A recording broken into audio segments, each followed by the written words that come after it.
Hello good morning बच्चों, कैसे हो आप लोग। होप करता हूँ आप सब स्वस्थ होगे, अच्छे होगे। ठीक है, हम क्या करने जा रहे हैं बेटा, IIT JEE 2009 का एक मैट्रिक्स मैच करने जा रहे हैं। क्या करने जा रहे हैं? Matrix match. ठीक है, मैट्रिक्स मैच में 4 पार्ट थे, ABCD। पर पार्ट 2 मार्क्स का था, पूरा मैट्रिक्स मैच 8 मार्क्स का था। ठीक है बेटा, क्वेश्चन क्या था, YDSC सेटअप है सब में, चारों में क्या है, YDSC सेटअप है। ठीक है, लैम्डा वेवलेंथ की लाइट यूज की गई थी। ठीक है, इनफाइनाइट से लाइट आ रही है, पैरेलल रेज आ रही है सब में, पहले ऐसा हम मान के चल रहे हैं, क्वेश्चन में गिवन है ऐसा। ठीक है, P0 पॉइंट है ये, इससे ऊपर P1 पॉइंट है, इससे ऊपर P2 पॉइंट है। सिमिलरली यहाँ भी P0 पॉइंट है, P1 पॉइंट है, P2। सिमिलरली यहाँ भी P0 P1 P2, यहाँ भी P0 P1 P2। ए पार्ट में कोई स्लिट नहीं रखी, बी पार्ट में एक स्लिट रख दी हमने। ठीक है, T थिकनेस की और म्यू रिफ्रैक्टिव इंडेक्स की। ठीक है, सी पार्ट में भी रख दी, डी पार्ट में भी रख दी। जो बी पार्ट में रखी उसमें एक कंडीशन गिवन है कि mu minus 1 into T lambda by 4 है। सी पार्ट में कंडीशन गिवन है mu minus 1 into T lambda by 2 है। डी पार्ट में कंडीशन गिवन है mu minus 1 into T 3 lambda by 4 है। ठीक है, ये डेल क्या है और ये आई क्या है।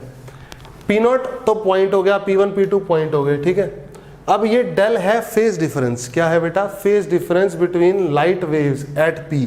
ठीक है, जैसे अगर P0 में बात करूं तो फेज डिफरेंस कितना है लाइट वेव में P0 पॉइंट पे। ठीक है, ऐसे ही इस पार्ट में फेज डिफरेंस कितना है P0 पे। ठीक है, लाइट वेव्स में आपस में। ऐसे ही P1 P2 पे कितना है। ठीक है, डेविएशन ये हो गया डेल, phase difference at P1, phase difference at P1। ये आई क्या है? Intensity at P1, intensity at P1, मतलब P1 पॉइंट पे इंटेंसिटी कितनी है। दोनों लाइट वेव्स जो हैं, दोनों स्लिट्स हैं, उनसे जो वेव लाइट इंटेंसिटी है वो कितनी है हमेशा I0। दोनों स्लिट्स से इंटेंसिटी कितनी है I0। तो जब वेव इंटरफेरेंस करेंगी P0 P1 P2 पॉइंट पे, तो इंटरफेरेंस के बाद P0 P1 P2 पॉइंट पे इंटेंसिटी क्या क्या होंगी? वो होंगी IP1 IP0 और IP2। ठीक है, कोई दिक्कत नहीं है बेटा। और क्या क्वेश्चन गिवन है, S1 P0 और S2 P0 बराबर है, मतलब यहाँ से P0 की दूरी और S2 से P0 की दूरी बराबर है। ठीक है, S1 P1 minus S2 P1, S1 से P1 की दूरी माइनस S2 से P1 की दूरी क्या है? लैम्डा बाय 4 है। सिमिलरली P2 से लैम्डा बाय 3 है। म्यू रिफ्रैक्टिव इंडेक्स की स्लैब यूज करी है और T थिकनेस है स्लैब की। ठीक है बेटा, ये क्वेश्चन गिवन था। अब हम इसको स्टार्ट करते हैं ABCD चारों पार्ट से। ठीक है, let's start with A part, part number A। क्या गिवन है मुझे? ये सेटअप गिवन है। ठीक है बेटा, सबसे पहले मैं फेज डिफरेंस की बात करता हूँ। फेज डिफरेंस P0 पॉइंट पे, फेज डिफरेंस P0 पॉइंट पे। तो फेज डिफरेंस क्या होता है? फेज डिफरेंस होता है 2 pi by lambda into delta x. तो P0 पॉइंट पे पार्ट डिफरेंस कितना है? 0। तो फेज डिफरेंस भी कितना है? 0। यानी P0 पॉइंट पे फेज डिफरेंस 0 आ गया A पार्ट में, यानी A पार्ट का आंसर P तो आ गया। A पार्ट का आंसर क्या आ गया? P। ठीक है, P1 पॉइंट पे देख लेते हैं। P1 पॉइंट पे अब फेज डिफरेंस कितना है? फिर से 2 pi by lambda into delta x. अब P1 पॉइंट पे डेल्टा एक्स पार्ट डिफरेंस कितना है? Lambda by 4, lambda by 4। Lambda से लैम्डा कट गया, कितना आ गया बेटा? पाई बाय 2 आ गया। कितना आ गया फेज डिफरेंस? Pi by 2। तो 0 तो नहीं आया, 0 तो नहीं आया, तो फेज डिफरेंस 0 नहीं आया, तो Q पार्ट आंसर इसका नहीं आएगा।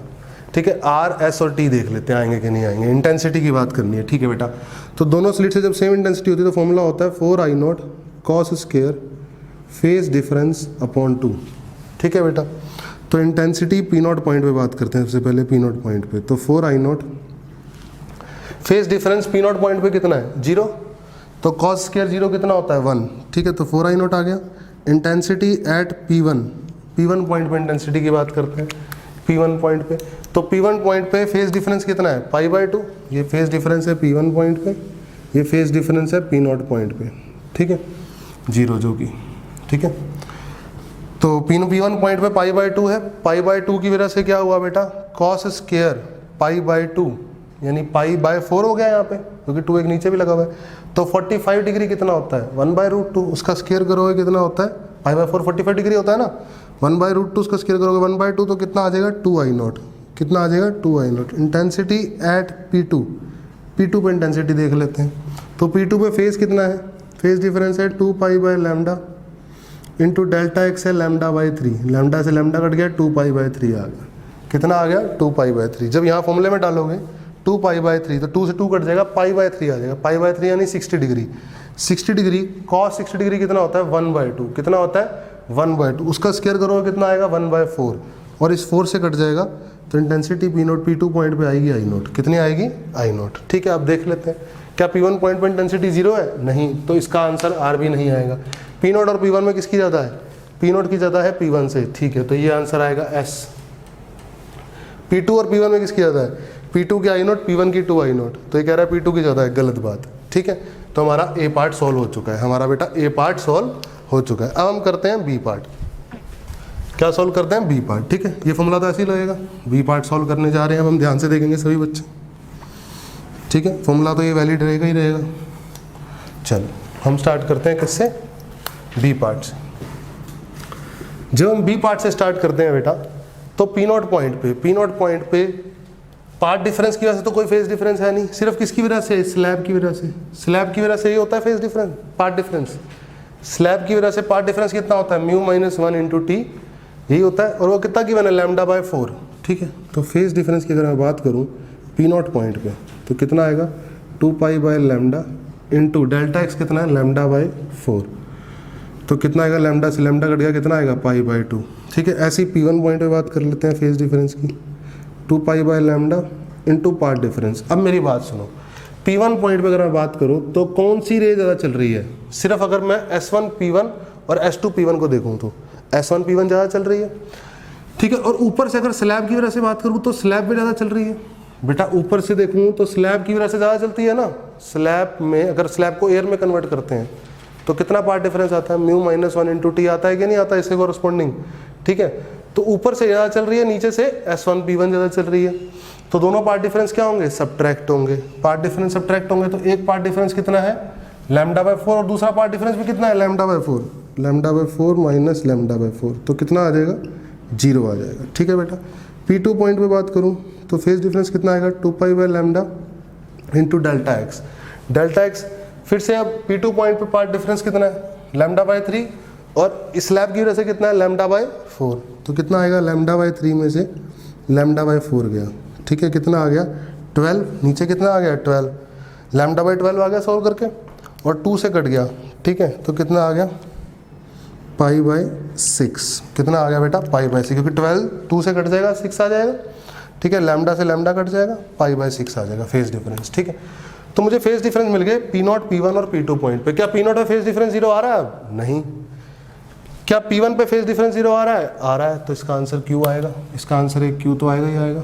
ठीक है, चलो अब RST में देख लेते हैं, इंटेंसिटी। तो इंटेंसिटी P नोट पॉइंट पे कितनी आएगी, P नोट पॉइंट पे इंटेंसिटी फॉर्मूला है 4 I note cos square pi by 2, और नीचे एक और 2 है, पाई बाय 4 हो गया। पाई बाय 4 से कितना हो गया, 45 डिग्री हो गया। 45 डिग्री से 1/2 हो गया, स्क्वायर कर दिया 1/√2 का। 4 से कट गया, कितना आ गया 2 I note. Intensity at P1 देख लेते हैं, P1 पे इंटेंसिटी कितनी आएगी। P1 पे फेज डिफरेंस कितना है, 0 फेज डिफरेंस इंटेंसिटी आएगी 4 I नोट। कितनी आएगी, 4 I नोट। P2 पे देख लेते हैं, P2 पे फेज डिफरेंस कितना है, पाई बाय 6। कितना है बेटा, पाई बाय 6। अब पाई बाय 6 है ये, तो इधर डालोगे तो कितना आएगा, पाई बाय 12 आएगा। कितना आएगा इधर, पाई बाय 12। तो 4 I note cos square pi by 12 आएगा ये। और ये कितना आएगा, ये आया था 4 I note cos square pi by 4, क्योंकि इधर 2 आया था ना बेटा। सही बात है। अब कोस में अगर एंगल छोटा तो वैल्यू बड़ी, कोस में अगर एंगल छोटा तो वैल्यू बड़ी। ठीक है, तो इन दोनों में एंगल किस में छोटा है, पाई बाय 12 छोटा है या पाई बाय 4 छोटा है, पाई बाय 12 छोटा है, यानी पाई बाय 12 वाली इंटेंसिटी ज़्यादा होगी, यानी P2 इंटेंसिटी P नोट से ज़्यादा होगी यहाँ पर। ठीक है, खैर उसने P नोट P2 और P नोट में पूछा ही नहीं है। ठीक है, तो जो उसने पूछा वो देख लेते हैं। P1 पे इंटेंसिटी 0 आ रही है, गलत बात, नहीं आ रही है। P नोट और P1 में P नोट ज़्यादा है P1 से, P नोट ज़्यादा है P1 से, P नोट ज़्यादा है क्या P1 से, गलत बात, P नोट P1 से ज़्यादा नहीं है। P2 P1 में, P2 और P1 में, अब ये है यहाँ पर क्या लिखा हुआ 1, ये कोस में जो भी वैल्यू होती है 1 से छोटी ही होती है, यानी P2 इंटेंसिटी P1 इंटेंसिटी से क्या होगी, छोटी, तो P2 इंटेंसिटी कम होगी, तो ये आंसर भी नहीं आएगा।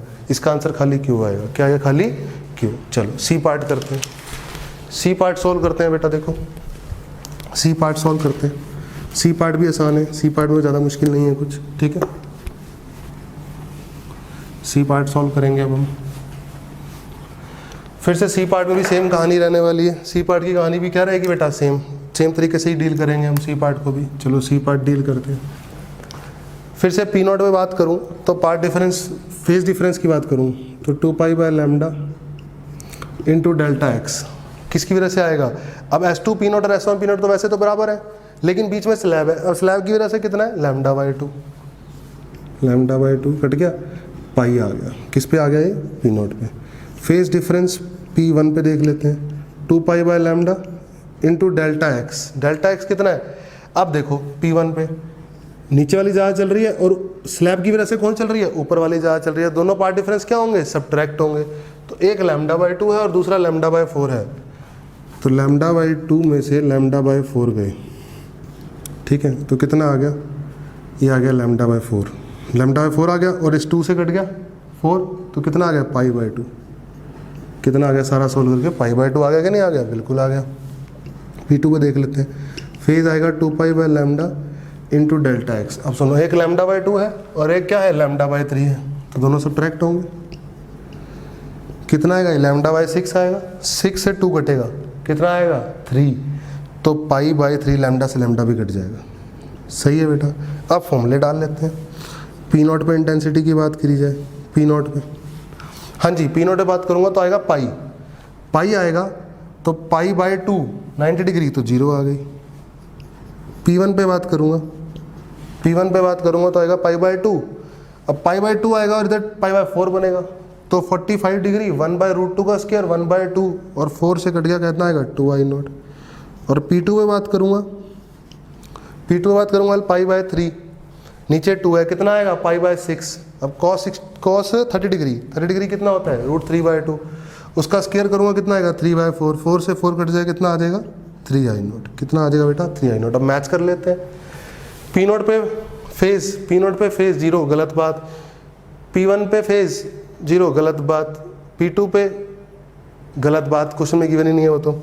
अब इंटेंसिटी पे कमेंट कर लेते हैं। P1 पे इंटेंसिटी 0, गलत बात। P नॉट और P1 में P नॉट की ज़्यादा, गलत बात। P2 और P1 में P2 की ज़्यादा, सही बात। तो इसका आंसर आएगा टी। क्या आएगा इसका आंसर, टी। सही है बेटा, एकदम क्लियर है ये चीज़ें। ये पाई आएगा ना, लैम्डा बाई 2 रहेगा ना, सब्ट्रैक्ट करोगे, लैम्डा बाई 2 है इधर कितना है, लैम्डा बाई 4, ठीक है ना। ये लैम्डा बाई 2 है। अगर इसकी बात करूँ खाली पी नॉट पे, तो लैम्डा बाई 2 ही तो रहेगा, और अगर P1 पे बात करूँ तो लैम्डा बाई 2 में से लैम्डा बाई 4 चला जाएगा, ठीक है। और P2 की बात करूँ तो लैम्डा बाई 2 में से क्या चला जाएगा, लैम्डा बाई 3 चला जाएगा। सही है बेटा, कोई दिक्कत नहीं है। अब हम पार्ट करते हैं, पार्ट नंबर 4 करते हैं बेटा। पार्ट नंबर 4 करेंगे अब हम। पार्ट नंबर 4 देख लेते हैं। पार्ट नंबर 4 में क्या आएगा, डीम। हाँ जी, अब पार्ट नंबर 4 की बात करी जाए तो पी नॉट पे क्या होगा, phase difference 2 pi by lambda into delta x कितना है, 3 लैम्डा बाई 4। लैम्डा से लैम्डा कट गया, 2 से ये कट गया, 3 पाई बाई 2 आ गया कि नहीं आ गया, ये आ गया पी नॉट पे। P1 पे कितना आएगा, 3 लैम्डा बाई 4 है, और ये कितना है, लैम्डा बाई 4। 3 लैम्डा बाई 4 में से लैम्डा बाई 4 गया, 2 pi by lambda, 3 lambda by 4 minus lambda by 4, 2 lambda by 4 यानी लैम्डा बाई 2, 2 से 2 कट गया, लैम्डा से लैम्डा कट गया, पाई आ गया।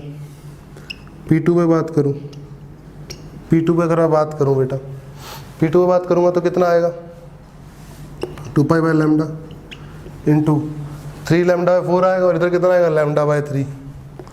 3 लैम्डा बाई 4 में से लैम्डा बाई 3 गया, कितना आ गया, 9 में से गया 4, ये 9 बन गया ना, 3 3 9 बन गया, 9 में से कितना गया 4, 9 में से 4 गया, कितना आ गया 5 लैम्डा, यानी 5 और 2 से चला जाएगा 12, तो 6 आएगा, तो 5 पाई बाई 6 आएगा। क्या आएगा, 5 पाई बाई 6। अब सुनो, अब इंटेंसिटी क्या होती है, 4I0 कॉस स्क्वायर 5/2। तो इंटेंसिटी पी नॉट पे कितनी आएगी बेटा, पी नॉट पे कितनी आएगी, पी नॉट पे आएगी 3 पाई बाई 2। कितनी आएगी, 3 पाई बाई 2। फेज डिफरेंस आएगा तो नीचे 2 से डिवाइड होगा, 3 पाई बाई 4, 135 डिग्री, 1/√2 का स्क्वायर कितना आएगा 1/2, तो कितना आएगा 2I0। इंटेंसिटी P1 पे कितनी आएगी, P1 पे कितनी आएगी बेटा, पाई है, और ये क्या रहेगा π/2, तो कितनी हो जाएगी 0, कितनी हो जाएगी बेटा 0। और इंटेंसिटी P2 पे कितनी आएगी, P2 पे कितनी आएगी बेटा, P2 पे आएगी 4I0 cos square 5π/12, cos square 5π/12, और ये कितना था 4I0 cos स्क्वायर कितना है, ये 3π/2 था और नीचे 2 था, तो 3π/4, 3π/4 हो गया बेटा, ठीक है ना, हो गया। तो 3π/4 की वैल्यू है जो वही π/4 की वैल्यू है, उसमें कोई दिक्कत नहीं है, ठीक है। स्क्वायर करना है होगी, 5π/12 भी वही हो गया, ठीक है ना। 5π/12 एक एक्यूट एंगल हो गया, और 3π/4 तो ऑब्ट्यूज एंगल है, लेकिन 3π/4 पे जो वैल्यू होती है वही π/4 पे वैल्यू होती है कोस में स्क्वायर में, कोस के स्क्वायर में, ठीक है ना, क्योंकि वो भी वो एक 1/√2 होता है, एक -1/√2 होता है, स्क्वायर करोगे तो 1/2 ही आएगा, ठीक है बेटा। आपको देखना है कि फेज डिफरेंस क्या क्या थे, P0 पे फेज डिफरेंस 0 गलत बात, P1 पे 0 गलत बात, ठीक है। और इंटेंसिटी P1 पे 0 है इस बार, ठीक है, आ रहा है आंसर इसका, ठीक है। P0 P1 में इंटेंसिटी P0 की ज़्यादा, सही बात है कि P1 की तो 0 है, तो एस भी आएगा इसका आंसर, ठीक है। और P2 और P1 में किसकी ज़्यादा, P2 और P1 में किसकी ज़्यादा बेटा, जल्दी बताओ।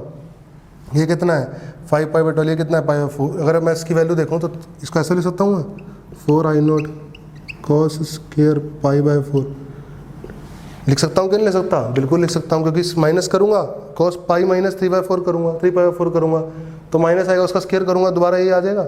अब देखो एक है π/4, एक है 5π/12, तो 5/12 कितना होता है, 5/12 बड़ा होता है या 1/4 बड़ा होता है, जल्दी बताओ।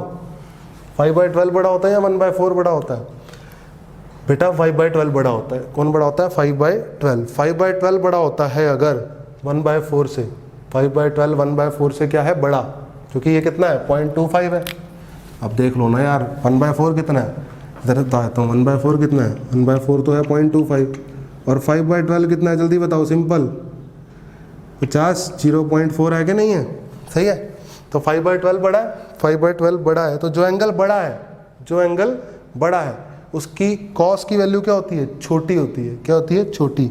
तो किस में कंपेयर करना है हमें, P2 और P1 में करना था, खैर 0 से ही कंपेयर करना है इसको, तो टी पार्ट में तो 0 से ही कंपेयर करना है, P2 P0 कंपेयर करना होता तो हमें उसी की जरूरत होती, तो P2 और P1 में कंपेयर करना है तो P2 ही ज़्यादा है, ठीक है, तो आंसर T भी आएगा इसका। तो ये हमारा मैच इट सोल्व हो गया, इसका आंसर PS, इसका Q, इसका T और इसका RST, ठीक है। होप करता हूँ सबको अच्छे समझ में आया होगा, ठीक है बेटा। हमें क्वेश्चन गिवन है कि एडवांस इलस्ट्रेशन करने जा रहे हैं हम, ठीक है, YDSE का एक एडवांस इलस्ट्रेशन करने जा रहे हैं बेटा। क्या गिवन है, screen is at a distance of 80 centimetre, यानी स्क्रीन कितनी दूर है 80 सेंटीमीटर दूरी पे है। कितनी दूरी है बेटा, कितनी दूरी है 80 सेंटीमीटर है स्क्रीन से स्लिट की दूरी, ठीक है ना, कोई दिक्कत नहीं है। From narrow slit S1 S2 which are 2 millimetre apart, ये D स्मॉल d कितना है, स्मॉल d कितना गिवन है मुझे 2 मिलीमीटर, ठीक है बेटा, कोई दिक्कत नहीं। स्लिट S1 स्लिट को कवर किया गया है एक ट्रांसपेरेंट शीट से जिसकी थिकनेस 2.5 माइक्रोमीटर है, ठीक है, और एक S2 स्लिट को कवर किया गया है इस थिकनेस से 1.25 माइक्रोमीटर की थिकनेस से, और मटेरियल सेम है, मटेरियल दोनों शीट्स का क्या है सेम, मतलब रिफ्रैक्टिव इंडेक्स की वैल्यू कितनी है 1.4 दोनों की। वाटर डाल रखा है स्क्रीन और स्लिट्स के बीच में, वाटर डाल रखा है, ठीक है। मोनोक्रोमेटिक लाइट है, एक लाइट आ रही है एयर में, उस लाइट की वेवलेंथ दे रखी है एयर में 5000 एंगस्ट्रॉम, ठीक है ना, नॉर्मली स्लिट्स के ऊपर कैसे गिर रही है परपेंडिकुलर, ठीक है। हमें क्या बताना है, calculate the ratio of intensity at C to maximum intensity of interference pattern obtained on screen, ठीक है बेटा। आपको गिवन है कि दोनों तरफ से इंटेंसिटी क्या है सेम है स्लिट्स की, मतलब इधर से भी I0 है, इधर से भी I0 है, ठीक है। तो सिंपल सी मुझे एक बात बताओ, फॉर्मूला होता है इंटेंसिटी का 4I0 cos square phase by 2। भाई बोल रहे हैं रेशियो बतानी है इंटेंसिटी की C पॉइंट पे जो होगी किसके साथ, मैक्सिमम इंटेंसिटी जो इंटरफेरेंस पैटर्न की मिलेगी। मैक्सिमम इंटेंसिटी कितनी मिल सकती है, कॉस की वैल्यू मैक्सिमम कितनी होती है 1, तो कितनी मिल सकती है, I max maximum intensity possible कितनी है, 4I0। अब सवाल उठता है इंटेंसिटी सी पे बतानी है मुझे, किससे बतानी है, सी पे, ठीक है। सी पे इंटेंसिटी बताने के लिए मुझे क्या चाहिए होगा, फेज डिफरेंस और पार्ट डिफरेंस। पार्ट डिफरेंस निकल जाएगा तो फेज डिफरेंस निकल जाएगा, और फेज डिफरेंस निकल गया तो इस फॉर्मूले में डाल दूंगा, आई आ जाएगा, ठीक है। तो मुझे बेसिकली सी पर क्या बताना है, सिर्फ और सिर्फ पार्ट डिफरेंस, ठीक है बेटा, सी पे पार्ट डिफरेंस बताना है। अब सिंपल सी बात करते हैं हम, ठीक है, ध्यान सुनना। मैं इस T1 वाली स्लैब को किस में कन्वर्ट करूंगा, वाटर में। इस T2 वाली स्लैब को किस में कन्वर्ट करूंगा, वाटर में। मैं किस में कन्वर्ट कर रहा हूँ, वाटर में, ठीक है। तो सबसे पहली बात यहाँ पर देखेंगे हम, सबसे पहली बात ऊपर देखो, ऊपर देखूँ तो ऊपर से पार्ट डिफरेंस कितना आएगा, ड्यू टू स्लैब, ऊपर से कितना चला, ऊपर से कितना चला, अगर वाटर ए कोरस्पॉन्डिंग निकालना है, इस शीट में कितना चला वाटर ए कोरस्पॉन्डिंग, तो क्या करोगे, इस शीट को इसके रिफ्रेंस से मल्टीप्लाई कर दोगे थिकनेस को, और डिवाइड कर दोगे वाटर के रिफ्रेंस से, सिखाया था। तो क्या करोगे, म्यू टी, म्यू कितना है 1.4 और थिकनेस कितनी है 2.5 माइक्रोमीटर है, 10⁻⁻⁶ लगा दो, सही है। म्यू टी और डिवाइड करोगे किससे, 4/3 से। किससे डिवाइड करोगे, 4/3 से। इतना चला म्यू टी बाय जिस मीडियम आप निकालना चाहते हो उससे रिफाइंडर से डिवाइड करा दिया, सही बात है। इतना चला वाटर में, और नीचे इसी थिकनेस में वाटर में कितना चला था, वाटर में नीचे इसी थिकनेस में कितना चला था, 2.5 चला था, 2.5 इंटू 10⁻⁻⁶ चला था। ये आ गया ऊपर की वजह से, ऊपर यहाँ की वजह से पार्ट डिफरेंस, सही है, जो स्लैब की वजह से आएगा, जो किसकी वजह से आएगा, स्लैब की वजह से आएगा। बोलो समझ में आया, क्या किया है ये, मैं फिर से समझा देता हूँ एक बार। बेटा हुआ क्या है, सबसे पहले ऊपर वाली शीट पढ़ते हैं। ऊपर वाली शीट पढ़ी, ऊपर वाली शीट के कोरस्पॉन्डिंग नीचे मान लिया वाटर का ही, ये वाटर का मान लिया 4/3 का, और ये 1.4 का मान लिया, ठीक है। अब यहाँ से यहाँ तक जितना चले, यहाँ से यहाँ तक जितना चले वो तो बराबर है, सही है। अब इसमें कितना चले, इसमें वाटर कोरस्पॉन्डिंग कितना चले, ये चले कि नहीं चले, index into thickness upon water का इंडेक्स, सही बात है। माइनस यहाँ तो खाली वाटर ही है, अभी एक बार नीचे वाली शीट को नहीं ले रहा हूँ मैं, अभी मैं नीचे वाली शीट को नहीं ले रहा हूँ, ऊपर वाली शीट को लेकर दिखा रहा हूँ पहले, फिर नीचे वाली शीट को भी लूँगा, ठीक है। तो माइनस वाटर में कितना चले, 2.5 ही चले, सही बात है। सिमिलरली जब आप नीचे वाली शीट लेते हो, अब नीचे वाली शीट लेते हो, ऊपर हटा दो, नीचे वाली शीट लेते हो तो ये नीचे शीट हो गई, ठीक है, T2 थिकनेस वाली और म्यू रिफ्लेक्स की। ऊपर वाटर मान लिया, अब मैंने उसी का ही क्या मान लिया, ऊपर वाटर। अब कितना फालतू है, म्यू T2, इसको वाटर में कन्वर्ट कर लो, क्या करोगे 1.4 ही है, अगर अलग होता तो अलग लिखते हैं, इंटू T2 1.25 है मेरा, इंटू 10⁻⁻⁶, इटे वाटर में कन्वर्ट कर लिया 4/3, समझ में आया। माइनस उसे ऊपर, ऊपर कितना चला वाटर में, उसी थिकनेस में वाटर में कितना चला 1.25 इंटू 10⁻⁻⁶। बोलो ये बात समझ में आती है कि नहीं आती है, ठीक है। और नेट पार्ट डिफरेंस क्या होगा, नेट पार्ट डिफरेंस क्या होगा, ये लेंथ होगी मान लो L1, ये लेंथ होगी L2, तो नेट पार्ट डिफरेंस होगा L1 माइनस L2, सही है। ये समझ में आने वाली चीज़ है, बोलो समझ में आई, क्लियर है। एक बार फिर से रिपीट कर देता हूँ मैं क्या करना चाह रहा हूँ। बेसिकली मैंने आपको पहले भी समझाया है, ये इंपॉर्टेंट पॉइंट है, ध्यान से सुनेंगे। सबसे पहले मान लो दो स्लैब है हमारे पास, एक ऊपर वाली एक नीचे वाली। सबसे पहले मैं ऊपर वाली कंसीडर कर रहा हूँ, ऊपर वाली, ठीक है। ये एक ही हो गया, ऐसा समझो, और एक ही हो गया। एक बार नीचे वाली कंसीडर कर रहा हूँ, और दोनों को एक साथ ही तो पढ़ना है मेरे को, दोनों को क्या करना है, एक साथ पढ़ना है। तो सबसे पहले लगा हुआ था इधर लगी हुई थी मेरी T1 थिकनेस की, सही बात है। तो इधर बीच में क्या है, सारा वाटर था। अभी भूल जाओ कि इधर स्लैब है, अभी भूल जाओ कि इधर स्लैब है, तो इधर वाटर बना लो अपनी मर्जी से T1 थिकनेस का, सही बात है। तो सी पॉइंट पे कितना चले, किसकी वजह से पार्ट डिफरेंस आया, ये दोनों सेम हो गए, पीछे वाले सेम हो गए, सिर्फ इन दोनों की वजह से। अब ऊपर वाला वाटर में कितना चला, ये रिफ्रेंडेक्स into thickness upon water index, minus नीचे वाटर में कितना चला, सही है। ये तो हो गया सिंपल। अब नीचे वाले की बात करता हूँ, नीचे वाली T2 थिकनेस की थी, नीचे वाली T2 थिकनेस की, तो उससे कोरस्पॉन्डिंग ऊपर एक T2 थिकनेस का वाटर मानना पड़ेगा कि नहीं मानना पड़ेगा आपको। तो ये दोनों बराबर हो गए, पीछे से कट गए। तो ये क्या चला mu two T2 upon refractive index of water minus ये यहाँ इतना ही T2 किस में चला, वाटर में। अरे बोलो बेटा सही है। अब आपको दोनों को एक साथ पढ़ना है, दोनों को क्या करना है, एक साथ पढ़ना है। तो ऊपर की वजह से मान लो यहाँ फालतू चला और नीचे की वजह से मान लो यहाँ फालतू चला, दोनों पार्ट डिफरेंस को सब्ट्रैक्ट कर दिया। सही बात है।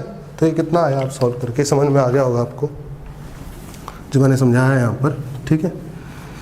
ये कितना आया बेटा, ये सॉल्व करके आ गया आपका, ये नंबर कितना आ गया आपका सॉल्व करके। इसको सॉल्व कर लेंगे, इसको भी सॉल्व कर लेंगे हम। तो 10 की पावर माइनस 6 कॉमन ले लो, ठीक है। क्या बचा 1.4 इंटू 2.5 इंटू 3/4 माइनस 2.5 इंटू 10 की पावर माइनस 6। सही है। तो 2.5 भी कॉमन ले लो, एक काम करो 2.5 भी कॉमन ले लो। 2.5 भी जब कॉमन ले लोगे तो क्या बनेगा, जब आप 2.5 भी कॉमन ले लोगे, आप 2.5 भी कॉमन ले लो तो क्या बचेगा यहाँ देखो 1.4 इंटू 3/4 1.4 इंटू 3/4 माइनस 1 बचेगा।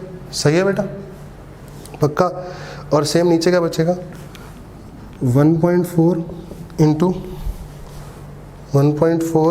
3/4 और ऊपर से क्या कॉमन आएगा, क्या कॉमन आएगा 1.25 इंटू 10 की पावर माइनस 6 आया कि नहीं आएगा बेटा, बोलो। इस नंबर को जब आप सोल्व कर लोगे, इस नंबर को जब आप सोल्व कर लोगे तो बेटा कितना आएगा, ये आएगा आपका 0.0625 और इसका डबल आएगा कितना आएगा 0.125, ठीक है। इंटू 10 की पावर माइनस 6 भी रहेगा तो माइक्रोमीटर रहेंगे।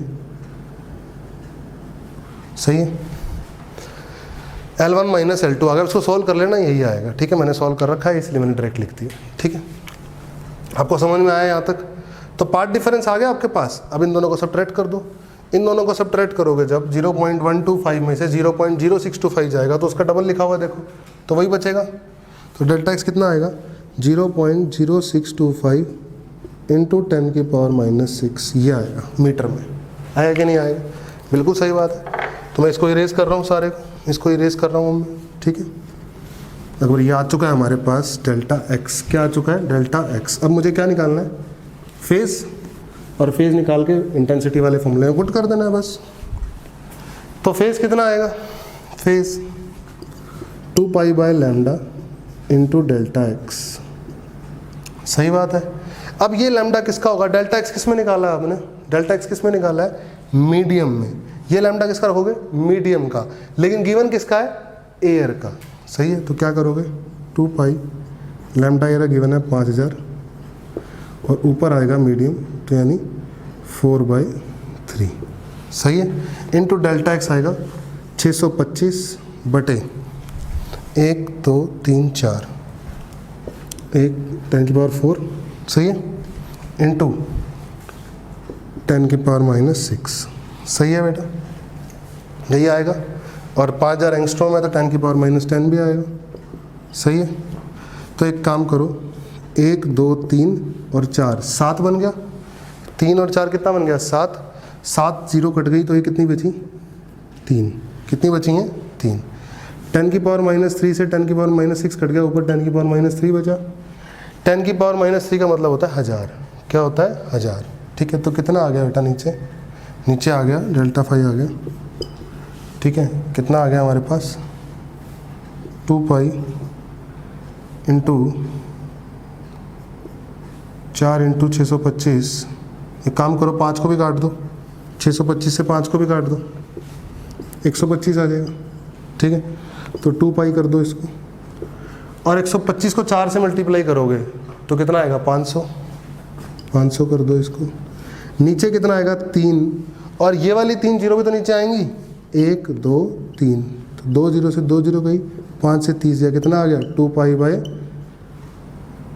बाय 5 और 30 कट गया 6, यानी π/3 आ गया। कितना आ गया बेटा π/3 आ गया मेरा फेज डिफरेंस। तो यहाँ डाल दो फॉर्मूले में। इंटेंसिटी सी पे कितनी आ गई 4I0 cos स्क्वायर π/3 और ये 2 है, π/6 बन गया। cos 30 डिग्री √3/2, √3/2 का स्क्वायर करोगे 3/4, तो 4 से 4 कट जाएगा। इंटेंसिटी सी पे कितनी आ जाएगी, 3I0 आ जाएगी। कितनी आ जाएगी, 3I0। और मैक्सिमम इंटेंसिटी कितनी थी, 4I0। इन्हीं का रेशो तो पूछा था, रेशियो ऑफ इंटेंसिटी एट सी पे किसका, किसके साथ, मैक्सिमम इंटेंसिटी का 4I0 के साथ। तो IC बाय मैक्सिमम इंटेंसिटी कितना आ जाएगा, 3I0 को डिवाइड कर देंगे 4I0 से, I0 से I0 कटेगा, आंसर आएगा 3/4। कितना आएगा बेटा, 3/4। ठीक है, होप करता हूँ सबको अच्छे समझ में आया होगा। ठीक है बेटा, ठीक है, आसान सवाल है, कोई ज़्यादा टफ सवाल नहीं है। ठीक है, रिमाइंड मैंने आपको 2-3 बार बीच बीच में करा ही दिया था हमने क्या करना है। और भी कुछ पूछ सकता था आपसे, वाई की कंडीशन पूछ सकता था, मान लो कि nth मैक्सिमा कहाँ बनेगा, nth मिनिमा कहाँ बनेगा, वो भी निकाल सकते थे आप, उसमें कोई बड़ी बात नहीं है। ठीक है ना, आप पार्ट डिफरेंस लिख लेते प्लस d sin थीटा भी कर लेते। अब 2 पार्ट डिफरेंस आए थे ना आपके, ये वाला तो रहते ही रहते। ठीक है, प्लस d sin थीटा या माइनस d sin थीटा होता, ऊपर होता तो प्लस, नीचे होता तो माइनस, जैसा भी देखोगे आप वो आपको समझ में आ ही जाएगा, कोई इशू वाली बात नहीं है। ठीक है, तो this is very easy question. वहाँ से 80 सेंटीमीटर कैपिटल D पता था, स्मॉल d पता, सब कुछ निकाल सकते थे आप। ठीक है, तो इस क्वेश्चन को खाली क्वेश्चन की तरह मत लो, इस क्वेश्चन से सीखो भी कि क्या क्या पॉसिबिलिटी हो सकती है, हमसे कैसे कैसे पूछा जा सकता है और कैसे सॉल्व करना है। ठीक है, क्या है यहाँ पर म्यू टी, यहाँ दोनों म्यू थे, क्या थे, दोनों म्यू। मैंने आपको ये बता दिया कि अलग अलग म्यू होते तब भी क्या करते, क्योंकि हम कर क्या रहे हैं, μ1 T1 upon water minus T1, यहाँ कर रहे हैं μ2 T2, अगर अलग होता तो μ2 T2 अपॉन वाटर का इंडेक्स माइनस T2। सही है, तो इस तरीके से हम इस क्वेश्चन को सॉल्व करते हैं। Okay students, thank you.